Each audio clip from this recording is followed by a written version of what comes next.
Bonjour à toutes et à tous. Aujourd'hui, on embarque pour un voyage incroyable à l'intérieur même de notre corps pour explorer l'un des systèmes les plus fascinants qui soit, le système digestif. Alors, la grande question qu'on va se poser est la suivante. Qu'est-ce qui se passe, concrètement, une fois qu'on a pris une bouchée de notre plat préféré? Comment cette nourriture arrive-t-elle à alimenter absolument tout notre corps, jusqu'à la plus petite de nos cellules? C'est ce mystère qu'on va résoudre ensemble aujourd'hui. Pour commencer à y voir plus clair, on va d'abord suivre le trajet des aliments. Imaginez ça comme un véritable parcours d'obstacles. On va cartographier ce voyage, étape par étape. Alors voilà le chemin. Tout commence, bien sûr, dans la bouche.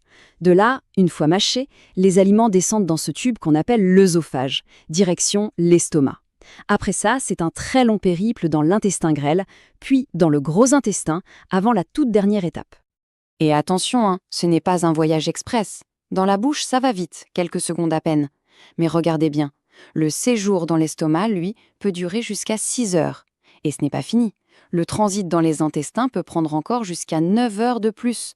Ce n'est vraiment pas un sprint, c'est un marathon. Bon, on connaît le trajet.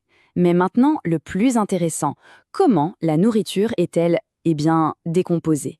Parce que pour que notre corps puisse s'en servir, il faut la réduire en morceaux microscopiques. Et pour ça, notre système digestif a un super plan d'attaque en 2 temps. Une vraie double attaque.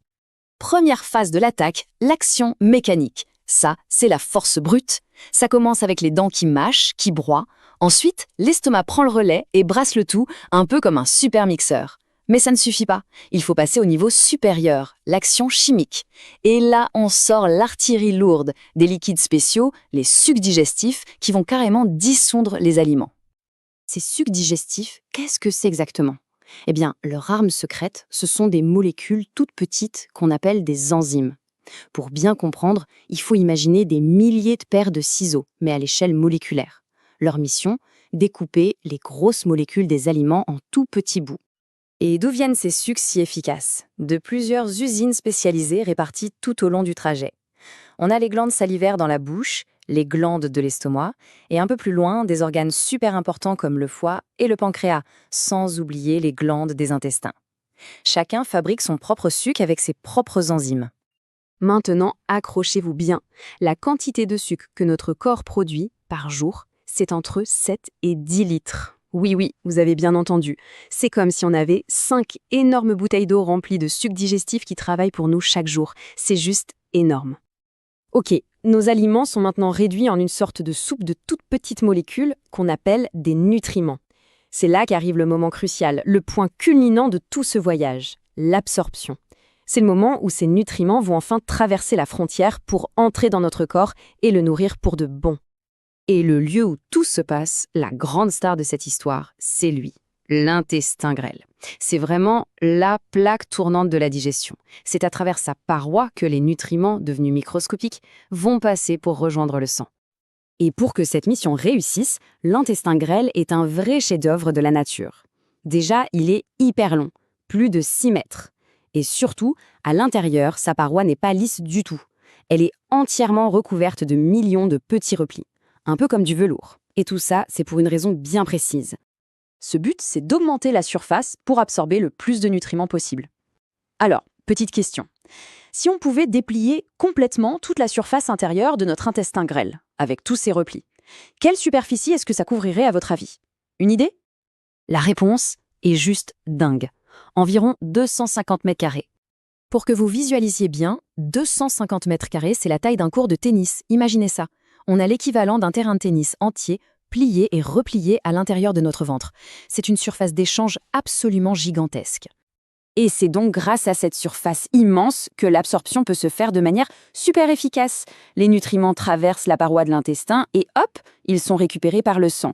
Ils entrent alors dans la circulation sanguine, la grande autoroute qui va les livrer partout dans le corps. Bon, tout ça c'est la théorie. Mais en quoi est-ce que ça nous concerne dans la vie de tous les jours? Faisons le lien. Un exemple tout simple.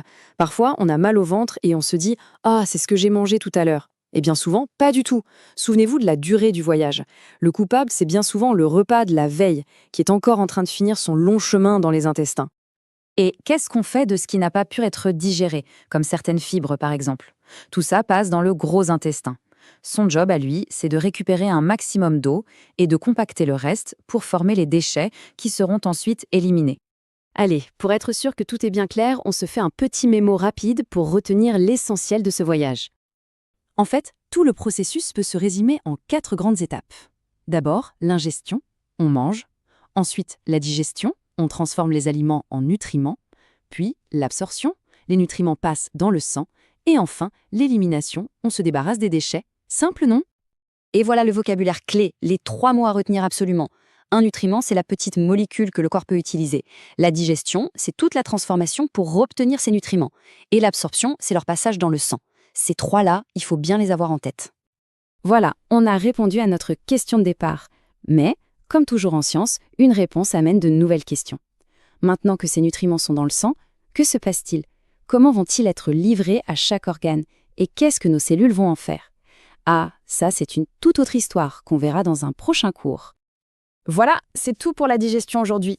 Si ce voyage à l'intérieur du corps vous a plu et que vous avez appris des choses, pensez à mettre un petit pouce en l'air et à vous abonner pour ne rien rater des prochaines aventures scientifiques. Salut à tous!